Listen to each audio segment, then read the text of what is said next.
2018년 8월 17일 VON 논평을 말씀드리겠습니다. 오늘은 전시 전후 납북자라는 대신에 실종자라는 단어를 법적으로 사용하자라는 주장을 하는 국회의원들에 관한 논평입니다. 송갑석, 신경민, 정재호, 이훈, 박정, 안규백, 김병관, 권칠승, 박홍근, 박광온, 이수혁, 신재원, 이 12명의 국회의원 이름 반드시 기억해야 됩니다. 이 중에는 언론인 출신 신경민 씨도 있고 외교관 출신 이수혁 전 독일 대사도 포함되어 있습니다. 도대체 지금 우리나라에 무슨 일이 일어나고 있는 것입니까? 많은 사람들이 걱정을 하지만 이 정도면 정말 심각합니다. 북한이 원하지 않기 때문에, 북한이 화를 내기 때문에 이런 입법을 한다고 합니다. 이것이 평화를 위해서 좋다고 합니다. 여러분, 우리가 자유를 잃고 우리가 이 나라를 잃고 김일성, 김정일, 김정은 초상화 집에 붙이고 사는 것도 자유입니까? 평화입니까? 참 알 수 없는 세상이 벌어지는데 이 나라 사람들은 참 평온합니다. 6.25 전쟁을 조용히 역사의 뒤안길에 없애겠다. 종전을 선언하겠다. 이런 발상이 누구 머리에서 나오는 것입니까? 저는 전쟁을 도발하고 전쟁에 대해서 책임이 있는 사람들이 전쟁을 회피하기 위해서 이런 아이디어를 낸다고 생각합니다. 제가 시 한 편을 읽어드리겠습니다. 자유여, 그대는 불사조, 우리는 조국의 강산을 뒤로하고 홍염 만장, 철의 장막 속 죽음의 지옥으로 끌려가노라. 조국이여 유엔이여, 지옥으로 가는 우리를 구출하여 준다는 것은 우리의 신념이라. 이 시는 1950년 10월 평양 감옥에서 발견된 시입니다. 이 시는 납북자 가족들이 대표단을 구성해서 가족들을 찾으러 북한으로 올라가서 발견한 시입니다. 말하자면 서울 수복 이후 납북자 가족들은 가장 먼저 북한에 가서 가족들을 찾아 헤맨 것입니다. 유엔과 조국이 구해줄 것이라는 그들의 믿음은 어떻게 되었습니까? 적어도 지금은 한 분도 돌아오지 못했습니다. 그런데 지금 국회를 차지한 여당의 국회의원들이, 그것도 12명이나 이제 그들의 존재를 조용히 없애자라는 데 합의하고 그것을 입법으로까지 연결하고 있습니다. 개인적으로 이 법이 통과되지 못하리라고 생각합니다. 통과되어서는 안 됩니다. 문제는 통과되고 안 되고가 아닙니다. 이런 법을 입법 시도하는 것이 문제이고 이런 생각을 갖고 있는 것이 문제입니다. 이 법안의 대표 입안자는 송갑석 의원입니다. 이번에 보궐선거를 통해서 국회의원이 된 사람입니다. 저는 송갑석이라는 이름을 들었을 때 하들짝 놀랐습니다. 1990년 제가 대학교 2학년 때입니다. 그 당시에 전대협 의장이 되었고 1기, 2기, 3기, 4기 의장이었던 송갑석 의장은 그 이전 1기, 2기, 3기에 비교해서도 매우 가격한 시위를 이끌었던 의장으로 유명했습니다. 서울에서 쭉 전대협 의장이 배출되다가 처음으로 전남대 출신의 의장이 배출된 것도 매우 인상적인 사실이었기 때문에 그 이름을 잊어버릴 수가 없습니다. 광주, 전남 지역의 가격한 학생 운동권을 상징했던 남대협의 의장을 맡기도 했습니다. 30년이 훌쩍 지났지만 이 사람의 생각이 바뀌었을까요? 적어도 대한민국 국회의원이 되려면 김일성 우상화를 받아들였던 주체사상파, 수령론을 받아들였던 주체사상파라면 전향 정도는 하고 와야 되는 것 아닙니까? 당연히 전향이 되었으리라고 많은 사람들이 생각하고 있습니다. 저도 그렇게 믿고 싶습니다. 그런데 북한의 전쟁 책임을 조용히 없애겠다. 전향된 사람들이 이런 생각을, 이런 발상을 내놓을 수가 있습니까?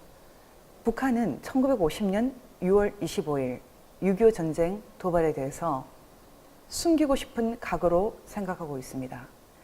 1980년대에 나왔던 독일 작가 루이제 린저의 북한 이야기 앞부분에는 김일성과의 대화를 소개하고 있습니다.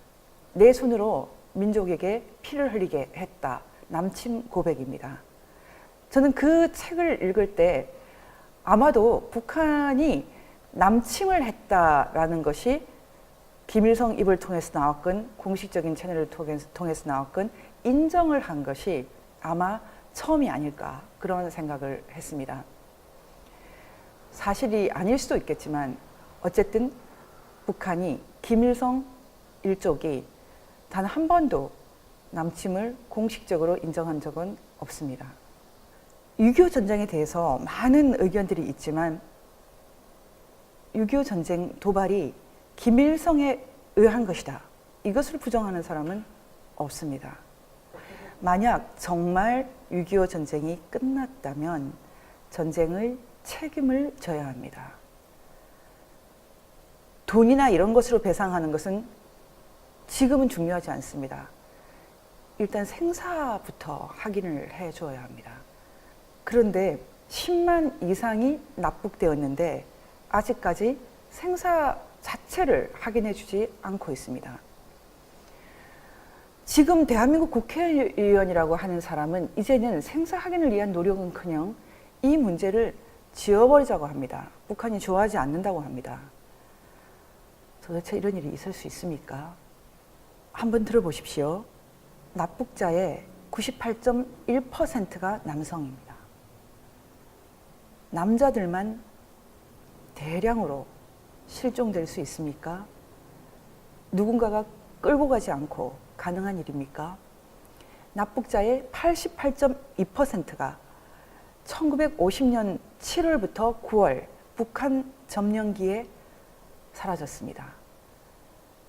이런 식의 자발적인 실종이 있을까요? 수도권에서 납북된 사람이 42.3%입니다. 인구 대비 납북자가 가장 많은 도는 강원도입니다. 북한에서 가까운 지역입니다. 이런 실종이 있을까요? 납북자의 84.6%가 16세부터 35세의 남성입니다. 이런 실종이 있을 수 있을까요? 북한이 대거 끌고 간 것입니다. 납북은 전쟁 직후부터 이루어졌고 요인들이 많이 포함되어 있습니다. 국회의원, 정치인이 169명, 법조인이 190명, 경찰이 1613명, 공무원이 2919명, 교원, 교수가 863명, 기술자가 2836명, 의료인이 582명 등입니다. 이런 납북이, 이런 실종이 있을까요? 북한에서는 1946년부터 남쪽에서 지식인들과 인테리를 데려오기 위해서 노력을 기울였습니다. 제가 한번 읽어드리겠습니다. 1946년 7월 31일자 김일성 교시입니다. 남조선에서 인테리들을 데려올 때 대하여 라는 교시문인데요. 여기서는 이렇게 말하고 있습니다. 당면하여 부족한 인테리 문제를 해결하자면 북조선에 있는 인테리들을 다 찾아내는 한편 남조선에 있는 인테리들을 데려와야 합니다. 북쪽에서 남쪽으로 남침한 것이 아니라 남에서 북으로 북침했다라는 얘기는 믿는 사람은 없습니다. 하지만 명백한 증거 중에 납북자만큼 분명한 것은 드뭅니다. 기본적으로 전쟁을 일으키지 않고 방어를 한 쪽에서 이렇게 전쟁 직후부터 대거 사람들을 끌고 갈 수 있을까요? 방어를 하는 쪽이라면 기본적으로 얼마간은 밀리게 되어 있습니다. 그런데 3일 만에 서울을 함락하여 바로 요인들을 납북하기 시작했습니다. 이런 것이 과연 실종일까요? 러시아 기밀 문서를 소개해 드리겠습니다. 북조선 군사위원회 결정 사항 제18호라고 되어 있고 1950년 7월 17일자 전쟁 발발 한 달도 안 된 시점입니다. 서울의 식량 지원의 어려움을 해결하기 위해서 북조선의 농업 및 산업 현장으로 50만 명을 후송하라는 명령입니다. 이렇게 후송된 사람들이 실종자입니까? 일본 동경 주재 미국 대사관에서 서울 상황에 대해 본국에 보고한 보고서를 소개해 드리겠습니다. 1950년 10월 11일자 서한에 납북을 입증할 수 있는 내용이 들어가 있습니다. 1950년 9월 17일부터 28일 사이 감옥에 수감되거나 억류되어 있었던 상황에 있는 사람들 중 1만 명 이상, 적어도 2만 명의 정치범들이 서울에서 사라졌다. 점령 마지막 며칠간 공산 다음 대한민국에 충성한 음악가, 목사, 공무원, 사업가와 같은 사람들과 무기를 운송할 수 있는 청년들을 북반부로 전출하는 데 몰두했다. 이렇게 적혀 있습니다. 납치를 증명하는 자료들 수도 없이 많습니다. 그리고 전쟁 당시부터 이미 납북자 명부가 만들어지기 시작해서 거의 10만에 가까운 사람들의 이름이 납북자 명부에 기록되어 있습니다. 이 사람들이 다 단순 실종자입니까? 저는 납북자 문제에 대해서 오랫동안 천착해 왔는데요. 특히 전시 납북자 문제는 자료와 사료를 통해서 접근해 왔습니다. 2005년부터 한국전쟁 납북사건 자료원을 가족회와 함께 만들고 증언을 체록해 왔습니다. 그 증언을 통해서 알 수 있는 것은 가족들이 보는 앞에서 끌려갔고 데려갔고 또 유인을 통해서 협박을 통해서 사라진 이후에 돌아오지 못한 사람들이 대부분입니다. 이런 것을 실종이라고 부릅니까? 정말 심각한 문제는 자의적으로 역사를 덮으려고 합니다. 그렇게 함부로 역사를 다루는 사람들이 왜 아직도 위안부 문제는 말하고 있습니까? 일본이 위안부란 말을 싫어한다라고 하면 이제 위안부 문제가 사라지는 것입니까?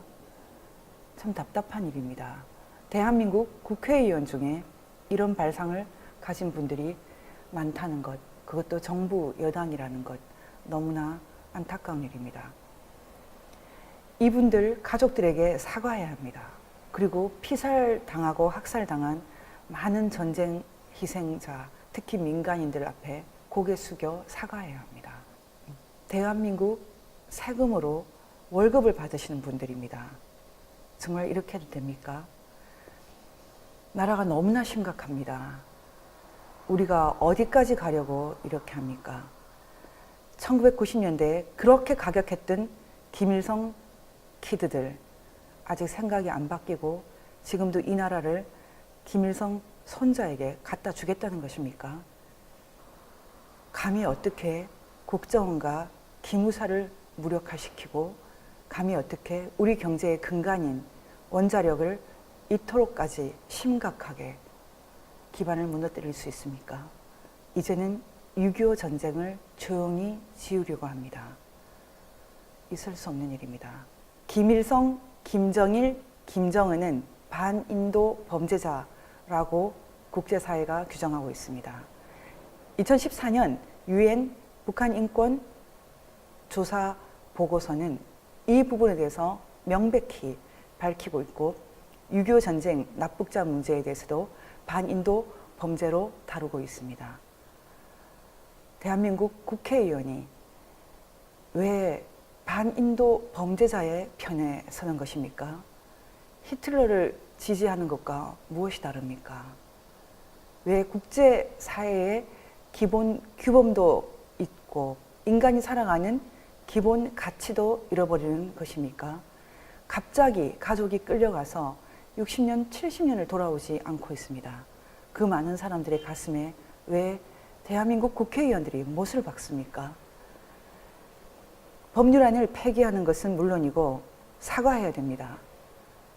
사과하지 않으면 이 나라를 사랑하는 한 국민으로서 사퇴에 이르기까지, 아니면 다시는 국회의원 되지 못하도록 하는데 모든 노력을 기울일 것입니다. 너무나 심각한 가치 위기의 시대입니다. 잠들어 있는 분들 제발 깨어나시기를 바랍니다. 이상으로 VON 논평이었습니다.